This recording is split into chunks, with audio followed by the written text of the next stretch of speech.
Recent press release, the Asset Management Corporation of Nigeria said that it's not randomly selling property. AMCON was created in 2010 to purchase non-performing loans from Nigeria's banking sector and is now expected to unwind a portfolio of assets acquired through settlements with debtors, a move that could have implications for asset prices in the real estate and capital markets.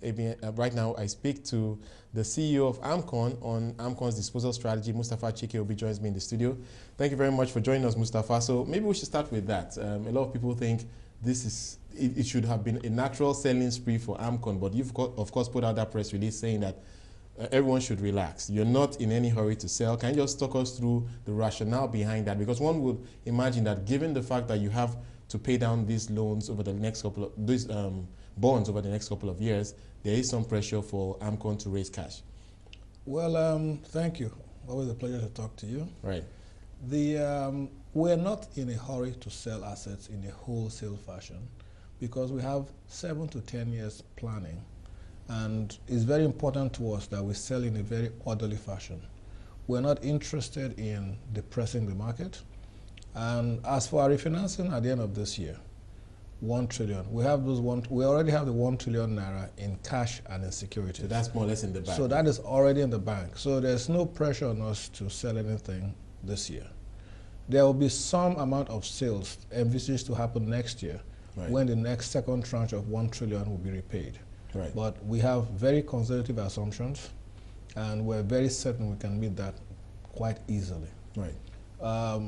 There's this culture in Nigeria that when a public institution is selling assets, people feel they can buy it very cheaply, either because the public institution is stupid or the public institution is corrupt. But I think in this case, people think that you actually need the cash. Well, we don't need the cash, so they can be disabused of that. We will sell when it makes sense to sell. We will sell in a transparent manner, and we'll sell at the open market prices. We're looking for the highest achievable prices. Right. People who are looking to buy assets, my advice to them is don't look to AMCON to buy assets. If you want to buy a house in Ikoyi, go buy a house in Ikoyi. If you want to buy a house in Abuja, go buy a house in Abuja. Don't look to AMCON, because if you come to AMCON and we're selling, we will command the highest possible What's your prices. take on the real estate market right now in terms of how things are priced, your feel of where prices are now? I think obviously we have a housing deficit in Nigeria. So real estate prices, even if they experience a little backup, they will always recover. Our feeling is that we're seeing signs of recovery in the real estate market, and we'll wait until the market is really strong before we start selling. So you anticipate maybe sometime next year you may begin to advertise some assets for sale? I think next year is probably too soon. I think that you won't see any large-scale selling from AMCON for 2 to 3 years. What about your strategic holdings in maybe before we even get to what people are calling the AMCON banks, of course, the 3 where you own virtually 100%. The other investments you have in other banks, I mean, the likes of Union Bank, Access Bank, we do know that AMCON has significant holdings in those companies as a result of the intervention to recapitalize the institutions before they merged with others or got new investors. So what's the strategy for those holdings?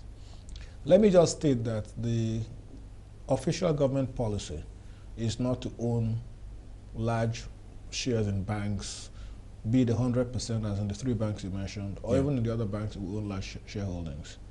Obviously, selling shares in a bank is not a simple process.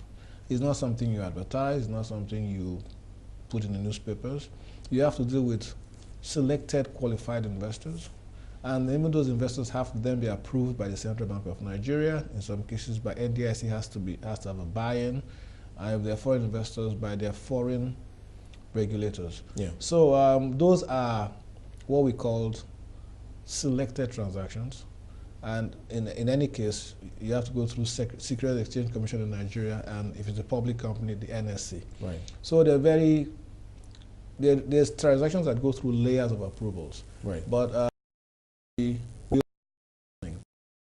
willing to buy in a strategic manner our earnings in this. So clearly you're not planning to dump on the stock market. We're not going to dump on the stock market. That's of course depress the market. And anybody who is interested should be prepared to pay, like I say, full price. What's your sense of bank earning and bank pricing on the NSE right now? One gets a sense that, of course, what has happened with the MPC's decision, it's a bit negative for earnings, but like I was just speaking to an analyst just now, there is a sense that banks are still trading below value. banks in Nigeria, when they get to their full potential, and I assume some of these banks will, are very, very cheap. Right. Banks are now at a place where if you select the right banks and they have the right management and right strategy, you can make a lot of money owning bank shares. Yeah. What happened with MPC yesterday is, you know, for those who have followed this central bank, they're very, very consistent about their focus on stability. They want stability in the financial sector, they want stability in foreign exchange, and they want stability in inflation. Stability in inflation with a downward bend. Yeah. So what they did yesterday is consistent with what they've always said. And so in the short run, nobody should have been surprised that they will go for stability. Impact on some banks may be significant, some banks that depend on public sector deposits, but I think the impact on the banking system as a whole is not going to be as significant as the market fears. Right. So if you were to sell any of those your stakes in some of the listed banks, now you probably want to sell at a premium. Is that what I hear you saying? We want to sell at the highest achievable prices. All right, but and one has to be very careful because you saw what happened with GSK. Right. Some of these institutions have very small floats, or the amount of shares traded every day is very, very small. So when a company is trading shares worth 2 billion naira a month, and you want to sell your stake that's worth 40 or 50 billion, you can't just use the stock market prices. You have to have some serious analysis as to the underlying value, things like book value, things like look at the strategy of the bank, have an idea of what you think the value of the bank should be. Right. And that's the basis. So you don't go knee-jerk with somebody buys 100,000 shares and the market goes up 2 points and you think that's where it should be, or somebody sells 100,000 shares, the market goes down 2 points. You need to have some real fundamental analysis. Right. And that's what we try to do. We try to get what we understand to be the value of the institution. Talk to us about the interest you're seeing in the 3 banks that you own virtually 100%. You, of course, have announced plans to sell, starting with Enterprise Bank. And the last time we spoke, I do recall you mentioned as much as 20 unsolicited bids. Is the interest still very strong in these banks?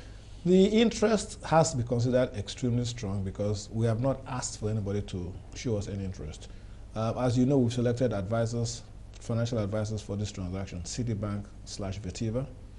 And sometime in the next week or two, they will come out with a sales plan, disposal plan, and it'll be advertised. Right. We expect at that stage that we'll get then we'll ask people to come and show their interest. Right. And then those people that show their interest will be pre-qualified and then sent on to the regulators for their approval. So we'll know much more about this process 2 to 3 weeks from now when we've actually gone out and asked for people to come in. Right. But without being asked, we've gotten over 20 expressions of interest. Yeah. But I think you'll get much more than that when we actually go out and advertise. Right.